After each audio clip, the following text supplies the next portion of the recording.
Mais cette semaine, en fait, le monde entier fête l'Ascension. Et donc moi, je me suis dit, je vais étudier l'Ascension cette semaine. Je vais approfondir ce sujet. Et puis en fait, ça m'a amené à plus approfondir de la résurrection à l'Ascension, ce que Jésus a fait entre le moment où il est ressuscité et jusqu'au moment où il est monté au ciel. Et j'aimerais tout simplement parler de ça ce matin, de la résurrection à l'Ascension. Donc, on a pas mal de passages dans les évangiles et dans les épîtres qui nous donnent les pièces du puzzle pour essayer de comprendre de ce que Jésus a fait. Et donc ce matin, en fait, on va surtout parler de Jésus. Souvent le dimanche, on parle de les chrétiens, ce qu'ils font bien, pas bien, ce qu'on devrait changer, pas changer, etc. On va pas faire ça ce matin, on va juste se concentrer sur Jésus et essayer de se laisser imprégner de lui et de qui il est. Parce que tout ce que Jésus a fait est parfait. Il l'a fait de manière parfaite et c'est tellement inspirant. Et ce qui s'est passé entre la résurrection et l'ascension, il s'est passé pas mal de choses qui ne peuvent que augmenter notre foi et nous permettre d'admirer encore plus notre Seigneur Jésus. Alors on commence en Actes, lorsque Luc, donc l'évangéliste, il commence le livre des Actes et il nous rappelle ce que Jésus a fait dans son premier livre, et puis ce qui s'est passé après la résurrection. Il dit, voilà, cher Théophile, dans mon premier livre, j'ai parlé de tout ce que Jésus a commencé de faire et d'enseigner, jusqu'au jour où il a été enlevé au ciel, après avoir donné ses ordres par le Saint-Esprit aux apôtres qu'il avait choisis. Après avoir souffert, il se présenta à eux vivant et leur en donna de nombreuses preuves pendant 40 jours. Il se montra à eux et parla de ce qui concerne le royaume de Dieu. Et donc ça c'est un peu l'introduction.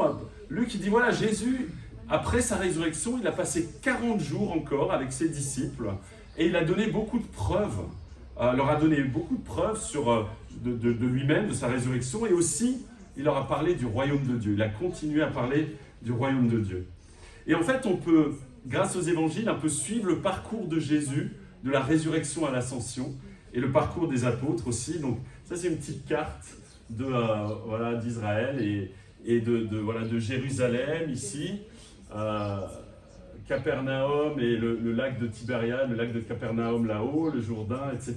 Donc vous reconnaissez un petit peu les endroits.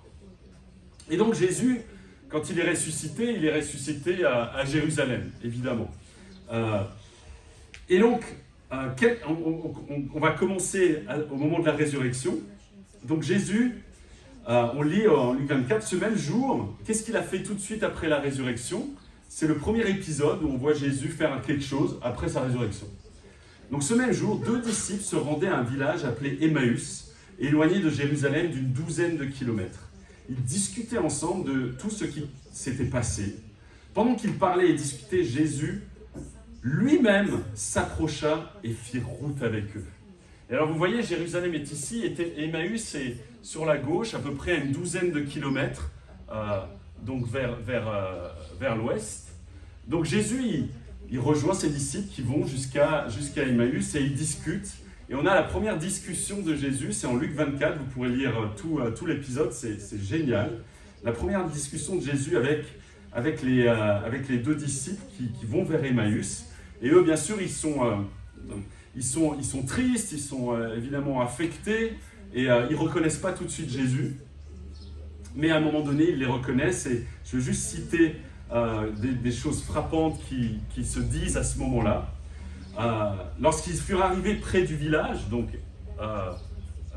Emmaüs, où ils allaient, il parut vouloir aller plus loin. Mais ils le retinrent avec insistance en disant « Reste avec nous car le soir approche. Le jour est sur son déclin. » Alors il entra pour rester avec eux. Pendant qu'il était à table avec eux, il prit le pain et après avoir prononcé la prière de bénédiction, il le rompit et le leur donna. Alors leurs yeux s'ouvrirent et ils le reconnurent, mais il disparut de devant eux.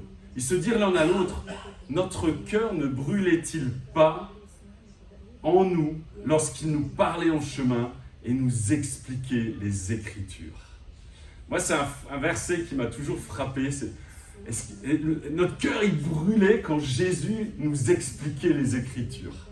Et en fait, parfois, on prend la Bible et on ne sait pas par où commencer, on ne sait pas quoi lire, ancien, nouveau, quel épître, évangile, et puis on lit, en fait notre cœur il brûle pas. Notre cœur il est plutôt, je comprends rien, je vais fermer, et puis voilà. Et c'est pour ça qu'ils disent, lorsque Jésus nous expliquait les Écritures, parfois on a besoin de personnes qui nous aident et qui nous expliquent les Écritures, qui nous montrent les liens avec les prophéties, etc. Et puis là on fait, waouh, mais c'est incroyable! Les Écritures sont incroyables et ça parle de Jésus et on est dans l'admiration quand on comprend que c'est écrit sur 1500 ans et les liens qu'il y a et on dit mais c'est le Saint-Esprit, c'est fou. Et voilà, les disciples qui pourtant connaissaient les Écritures, ils avaient besoin que Jésus explique. Et en fait, quand on plonge comme ça dans la parole, à un moment donné, notre cœur il brûle. Et il brûle de joie, d'admiration. Et c'est vraiment ce que Jésus veut faire avec nous. Nous remplir le cœur de cette joie, de cette admiration. Et puis vous remarquez, à un moment donné, il disparaît. Mais il va où? Et donc les disciples, ils disent, bon, qu'est-ce qu'on fait? Jésus est parti. Bon, on va essayer de retrouver les autres. Donc ils partent et ils reviennent à Jérusalem. Donc ceux qui étaient à Emmaüs, ils ont fait 10-12 km. Et ils reviennent, 10-12 km, ça fait 20 km quand même. Ils retournent à Jérusalem le soir. Et on les retrouve, on lit, voilà... Ils se levèrent à ce moment même et retournèrent à Jérusalem, où ils trouvèrent les 11, les autres qui étaient rassemblés, et qui leur dirent, le Seigneur est réellement ressuscité, et il est apparu à Simon. Alors les deux disciples racontèrent ce qui leur était arrivé en chemin, et comment ils l'avaient reconnu au moment où ils rompaient le pain. Ils parlaient encore quand Jésus lui-même se présenta au milieu d'eux, et leur dit, que la paix soit avec vous. Et donc... C'est marrant. Jésus va avec eux à Emmaüs, ensuite ils reviennent à Jérusalem. Jésus apparaît maintenant aux 11, dont aussi les deux disciples. Et puis il y aura d'autres discussions à ce moment-là. On va pas tout lire, mais il y a d'autres discussions à ce moment-là. Et en fait, ça c'est Luc, l'évangéliste Luc qui raconte cette histoire. Mais il y a aussi l'évangéliste Jean. Donc l'apôtre Jean qui raconte un peu la même histoire, un peu différemment, mais il dit voilà, le soir de ce même dimanche, les portes de la maison où les disciples se trouvaient rassemblés étaient fermées, car ils avaient peur des chefs juifs. Ils étaient dans la crainte encore, ils n'étaient pas encore convaincus que, allez, on va prêcher la résurrection de Jésus. Ils étaient encore dans la crainte. Jésus vint alors se présenter au milieu d'eux et leur dit que la paix soit avec vous. Et donc c'est le moment, ce premier jour où Jésus commence à se révéler, à vraiment ouvrir les yeux des apôtres et des disciples. Et puis, il explique les Écritures, et on va lire encore un passage ici. Puis il leur dit, c'est ce que je vous disais lorsque j'étais encore avec vous, il fallait que s'accomplisse tout ce qui est écrit à mon sujet dans la loi de Moïse, dans les prophètes et dans les psaumes. Alors il leur ouvrit l'intelligence afin qu'ils comprennent les Écritures. Et il leur dit, ainsi il est écrit, il fallait que cela arrive, que le Messie souffrirait et qu'il ressusciterait le troisième jour, et que la repentance et le pardon des péchés seraient prêchés en son nom à toutes les nations, à commencer par Jérusalem. Vous êtes témoins de ces choses. Et donc encore ici, Jésus il leur ouvre l'intelligence pour comprendre les Écritures. Et je ne sais pas pour vous, moi c'est quelque chose que je fais presque depuis 35 ans que je suis chrétien. Avant de lire la Bible, je dis Dieu, Jésus, ouvre mon intelligence pour comprendre les Écritures. Aide-moi, que ton Saint-Esprit me parle. Parce que je sais que tu veux me dire quelque chose, mais par mes propres forces, je ne vais pas... Ouvre mon intelligence pour comprendre les Écritures. Et en fait, Dieu, il veut nous parler comme ça. Donc je vous encourage à faire cette prière lorsque vous lisez la parole. Ouvre mon intelligence pour comprendre les Écritures. Donc là, ils sont dans cette maison, et on peut se poser la question, mais elle est où cette maison? C'est quelle maison? Et en fait, on a une petite idée, un petit indice, parce que dans le livre des Actes, ils se retrouvent dans la maison, et Luc, il écrit dans le livre des Actes, dans la maison où ils étaient d'habitude. Donc en fait, c'est probablement une maison à Jérusalem, on ne sait pas la maison de qui, mais c'est la maison où ils se retrouvaient, les apôtres, les disciples, pour prier ensemble, voilà, jusqu'à la Pentecôte, donc 50 jours après la Pâque. Ils se retrouvaient là-bas, en tout cas quand ils étaient à Jérusalem, pour se préparer. Jésus lui dit, vous allez recevoir le Saint-Esprit, etc. Vous connaissez l'histoire. Et c'est après la Pentecôte qui commence à se propager partout. Mais donc ils sont là, et puis ce qu'on lit, l'indice suivant, c'est dans l'évangile de Jean, où on lit 8 jours après, les disciples de Jésus étaient de nouveau dans la maison et Thomas se trouvait avec eux. En fait, Thomas n'était pas là le premier soir, le dimanche soir. Jésus vint alors que les portes étaient fermées et se tint au milieu d'eux. Et c'est là où Jésus va dire à Thomas, une fois qu'il a vérifié que Jésus est bien le Jésus avec voilà, toutes les souffrances qu'il a eues. Et Jésus va dire, parce que tu m'as vu, tu as cru. Heureux ceux qui n'ont pas vu et qui ont cru. En fait, Jésus, il pense déjà à nous. Il dit, voilà, que de nombreuses personnes croient en moi sans voir. Ensuite, qu'est-ce qui se passe? Donc là, on peut supposer qu'ils ont passé quelques jours à Jérusalem, peut-être une semaine après la résurrection de Jésus. Mais Jésus va leur dire un truc à plusieurs reprises.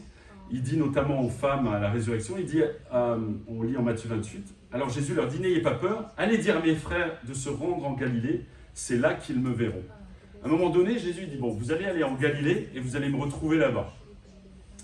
Et en fait, je ne sais pas si vous avez remarqué, mais probablement Jésus, après sa résurrection, il avait cette capacité de se télétransporter, un peu comme dans Star Trek, où il est à un coup à Emmaüs, il disparaît, hop, il apparaît à Jérusalem, hop, et puis après il apparaît Et ça fait tout à fait sens, en fait. On pourrait approfondir pour d'autres explications, mais que Jésus, dans son nouveau corps, il peut se déplacer aussi comme ça. Bref, ils vont donc au lac de Tibériade, tout là-haut, c'est à peu près 150 km. Donc par contre, les apôtres, eux, ils doivent marcher. Pas de bol. Donc eux, ils marchent, ils vont au lac de Tibériade. Où est-ce qu'on va voir Jésus? Et Jésus, il dit d'abord, au bord du lac, et c'est là où on le retrouve, et c'est la fin de l'évangile de Jean. Donc ils sont au bord du lac de Tibériade, et on lit après cela, Jésus se montra encore aux disciples sur les rives du lac de Tibériade. Et c'est là où Jésus il a cette discussion très profonde et touchante, d'abord avec un barbecue de poisson, et puis ensuite il parle avec les apôtres, et notamment avec Pierre, où il lui dit, Pierre, Simon Pierre, est-ce que tu m'aimes? Oui, je t'aime. Et Jésus dit, prends soin de mes agneaux. Et 3 fois il dit ça. Et cette conversation très profonde, il a ça au bord du lac. Et en fait, ce qui est frappant de ce que Jésus va faire pendant ces 40 jours, c'est qu'il va retrouver ses disciples et les emmener dans des endroits où ils étaient déjà et où ils ont vécu des choses très fortes. Le lac, ça leur rappelle beaucoup de choses. Jésus, il a marché sur le lac. Ils ont fait la pêche miraculeuse. Ils ont traversé le lac. Il a prêché au bord du lac.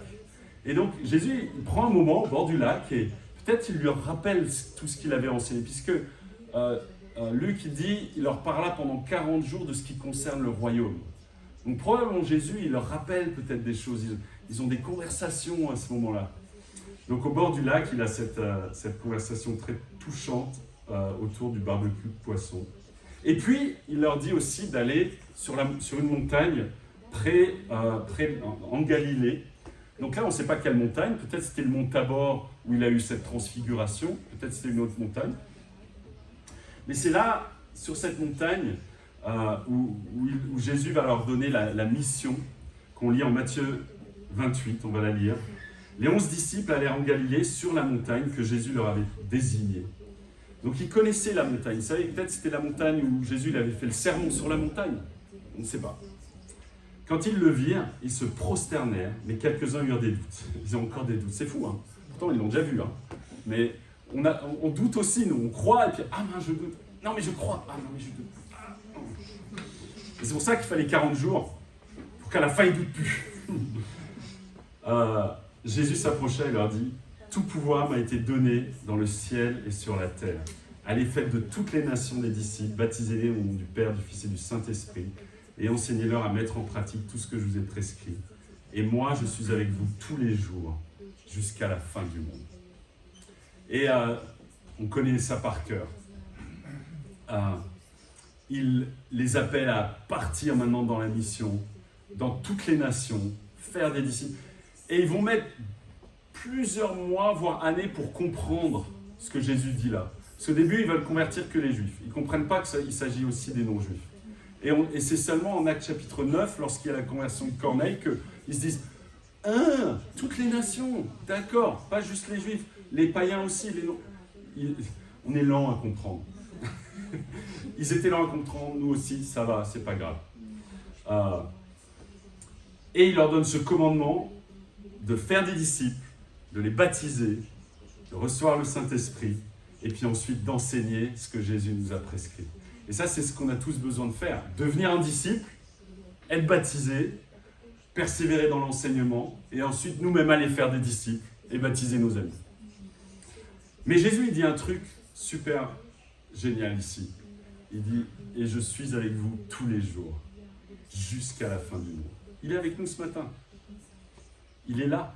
Il est avec nous. Et on va voir plus tard qu'il fait des choses pour nous même en ce moment. Et après, on se dit, ok, c'est quoi? Qu'est-ce qu'il a fait après? Qu'est-ce qui s'est passé après ce moment-là?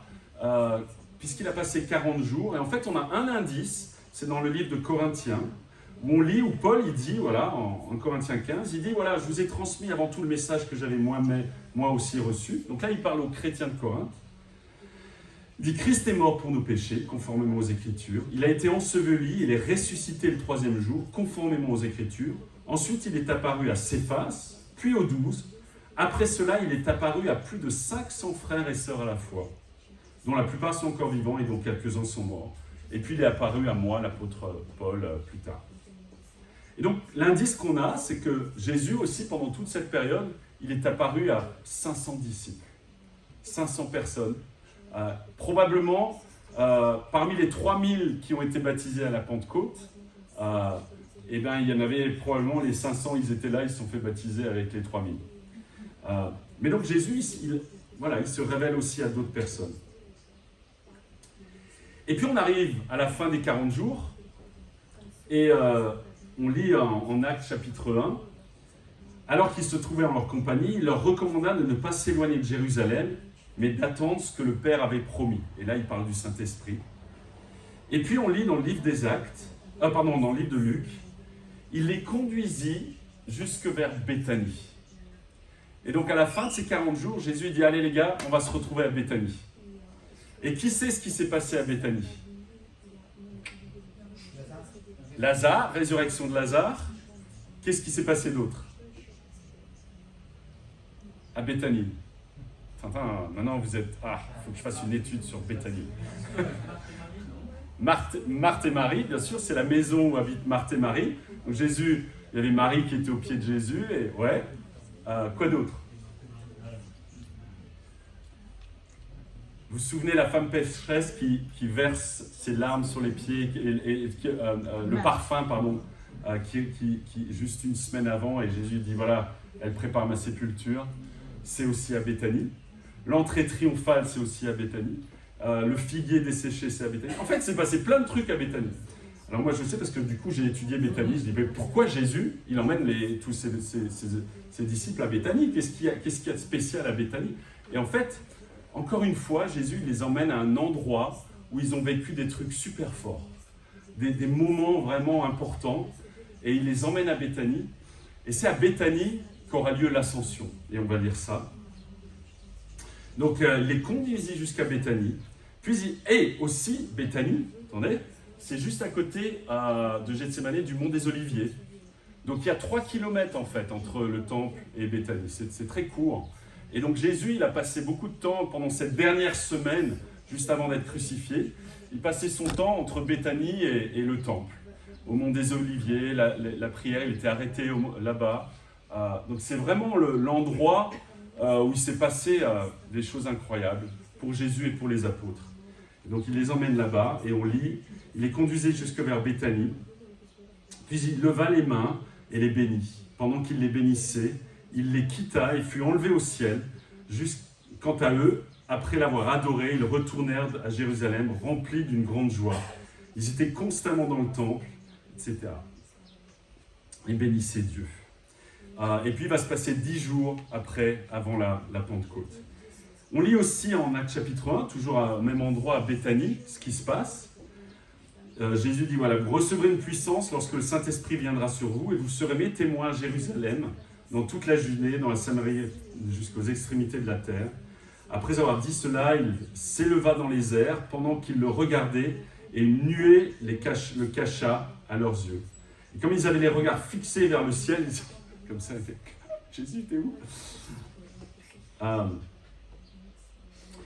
Comme ils avaient les regards fixés vers le ciel pendant qu'ils s'en allaient, 2 hommes habillés de blanc leur apparurent et dirent: Hommes de Galilée, pourquoi restez-vous à regarder le ciel? Ce Jésus qui a été enlevé au ciel, du milieu de vous, reviendra de la même manière que vous l'avez vu aller au ciel. Et un jour, on reparlera du retour de Christ. Et donc Jésus, il monte au ciel à ce moment-là. Et là, on peut se poser la question, mais qu'est-ce qu'il va faire au ciel? On suit le parcours de Jésus. Juste quelques passages, 2 passages sur ce que Jésus va faire au ciel. On lit en Hébreux 1, qui raconte, voilà, le Fils est le reflet de sa gloire. Donc Jésus est le reflet de la gloire de Dieu, l'expression de sa personne. Il soutient tout par sa parole puissante. Après avoir accompli au travers de lui-même la purification de nos péchés, il s'est assis à la droite de la majesté divine dans les lieux très hauts. Il est monté au ciel pour s'asseoir à la droite de Dieu. On lit en Hébreux 9. Quant à Christ, il est venu comme un grand prêtre des biens à venir. Il a traversé le tabernacle plus grand et plus parfait qui n'est pas construit par la main de l'homme, c'est-à-dire qui n'appartient pas à cette création. Et il est entré une fois pour toutes dans le lieu très saint, non pas avec le sang des boucs et des jeunes taureaux, mais avec son propre sang. Il nous a obtenu un rachat éternel. Et on pourra faire une étude aussi un jour là-dessus, sur tout ça. Hébreux explique en fait tout ça, le lien entre tout ce qui s'est passé dans l'ancienne alliance et la nouvelle, et le lieu très saint. Et voilà, Jésus, il nous a rachetés par son sang, ce que l'on célèbre aujourd'hui par le repas du Seigneur. Il nous a donné un rachat éternel, et il s'est assis à la droite de Dieu. Mais c'est pas tout. Il continue à faire quelque chose. Et on lit juste ce passage en Romains 8. Christ est mort, bien plus, il est ressuscité, il est à la droite de Dieu et il intercède pour nous.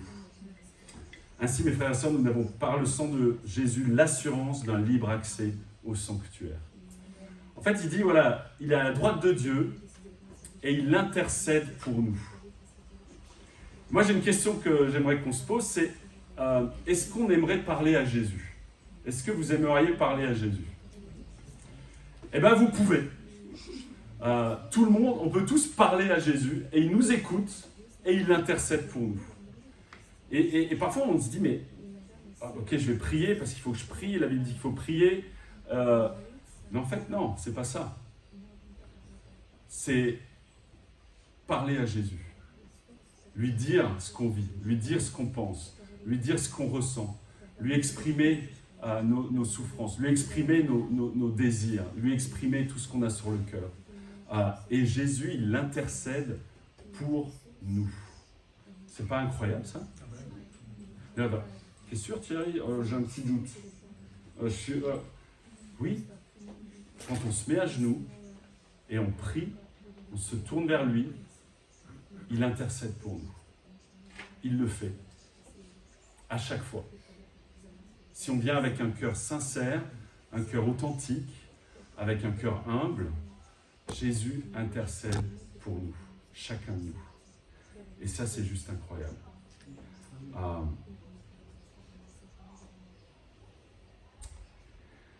On n'est pas sauvé parce qu'on est des bons chrétiens, parce qu'on fait des bonnes choses, parce que, je pourrais faire la liste. On est juste sauvé par le sang de Jésus.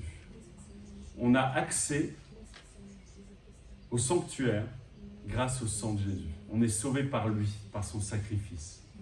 Et c'est pour ça qu'on célèbre le repas du Seigneur chaque semaine. Et donc, puisqu'on est sauvé, on a envie de plaire à Christ, et d'aimer, et de servir, et de donner, etc. etc. Mais on est sauvé grâce à son sang. Et donc, pour conclure, de la résurrection à l'ascension, 40 jours. Il s'est passé 40 jours. Et peut-être j'ai raté des détails, mais on a déjà un aperçu un peu de ce que Jésus a fait pendant ces 40 jours. Moi, ce qui me frappe, c'est que d'abord, Jésus, à aucun moment, il a fait des reproches à ses apôtres. On dirait, aucun moment. À chaque fois, il était rempli d'amour, de grâce. À chaque fois, il avait des discussions profondes, encourageantes. Mais ce que Jésus il a fait pendant ces 40 jours, il a juste voulu fortifier la foi des disciples. Ça, c'est ce qu'il a fait. Il les a emmenés dans les endroits où ils étaient avant et il a fortifié leur foi pendant 40 jours. Il leur a rappelé avec ces moments émotifs et de tout ce qui s'est passé. Là où ils ont vécu des moments très forts. Et ce que Jésus voulait, c'est que les disciples ils aient une foi indestructible. Qu'ensuite, quand arrive la Pentecôte, ils puissent aller dans le monde entier, prêcher, quelles que soient les persécutions, quelles que soient les difficultés, et ils avaient une foi indestructible. Et en fait, Jésus, c'est ce qu'il veut faire à chacun de nous.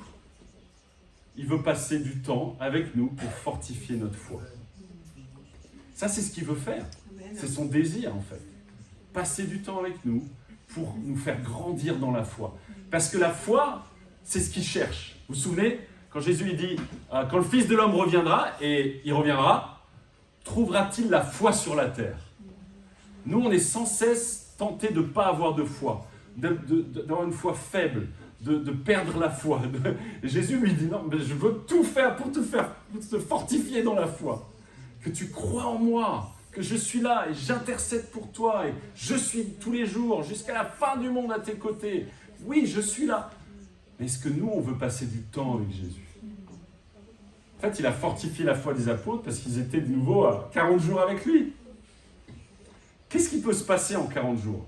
Il peut se passer des trucs dingues. Et ça, c'est la conclusion. C'est qu'est-ce qu'on pourrait faire pendant 40 jours? Si on compte maintenant jusqu'à 40 jours plus tard, fin juin. Qu'est-ce qui pourrait se passer dans notre vie si on suivait l'exemple de Jésus et les traces des apôtres? Nous disions, moi, pendant les 40 prochains jours, je veux me fortifier dans la foi. Vous savez, j'ai réfléchi à ma vie, et moi, il m'a fallu 40 jours pour devenir chrétien. 42 jours, 41 jours exactement. J'avais commencé à étudier la Bible le 12 juillet 1988, et j'étais baptisé le 21 août 1988, 41 jours après. Le 10 juillet 1988, j'étais orgueilleux comme tout, infidèle, impur, égoïste. La liste était, je fumais un paquet par jour, je me saoulais tous les jours. Enfin, vous la connaissez d'ailleurs. 40 jours plus tard, Dieu m'avait transformé comme c'est pas possible. C'est fou ce que Jésus peut faire en 40 jours. Qu'est-ce qu'il pourrait faire dans notre vie pendant les 40 prochains jours? Vous imaginez? Si on passait juste 40 jours avec Jésus. Et donc ça, c'est mon exhortation pour finir ce message. C'est pourquoi pas décider d'être vraiment proche de Jésus les 40 prochains jours. Passer du temps avec lui, comme jamais auparavant, et lui dire « Jésus, fortifie ma foi ». Et ça, c'est ce qu'il veut faire. La foi, c'est notre victoire, dans les moments faciles comme dans les moments difficiles. Plus on passe de temps avec Jésus, plus notre foi sera forte. Voilà ce que je voulais partager avec vous sur de la résurrection à l'ascension. Bonne ascension à tous.